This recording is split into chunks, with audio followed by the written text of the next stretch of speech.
నమస్కారం అండి. నా పేరు భారతి. నేను గుంటూరు నుంచి వచ్చాము. మా హస్బెండ్ మరియదాసు గారు.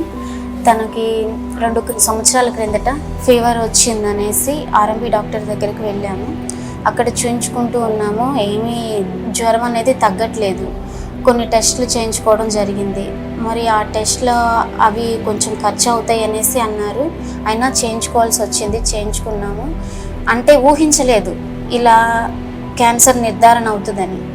తనకి క్యాన్సర్ ఏ అలవాట్లు లేవు. ఇట్లా క్యాన్సర్ వచ్చిందనేసి చెప్పారు. ఇంకా ఏం చేయాలో అయోమయ స్థితిలో ఉన్నాము. ఆలోచించుకొని తెలుసుకొని కొంచెం ఇంటి దగ్గరలో ఉన్న హాస్పిటల్లో చూయించుకోవడం జరుగుతుంది. అక్కడ అనేది ట్రీట్మెంట్ వచ్చేసి కీమోథెరపీ, రేడియోథెరపీ చేయించుకున్నప్పుడు ఆంకాలజీ డాక్టర్ కానీ అనేక మార్లు ప్రశ్నించడం జరిగింది.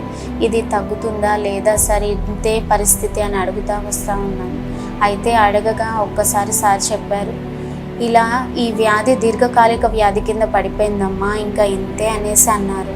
అప్పుడు హోప్ లేని సమయంలో ఈ పునర్జన ఆయుర్వేద మందులు ఇట్లా తెలుసుకొని తీసుకురావడం జరిగింది.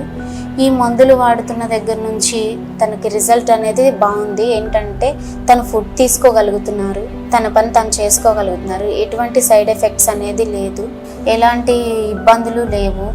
చాలా వరకు తను మునుపటి మనిషిని చూచినట్లే ఇప్పుడు కూడా తనని చూడగలుగుతున్నాము. ఏదంటే క్యాన్సర్ రాకముందు ఎలా ఉన్నారో ఆ రీతిగా తనని చూడగలుగుతున్నాము.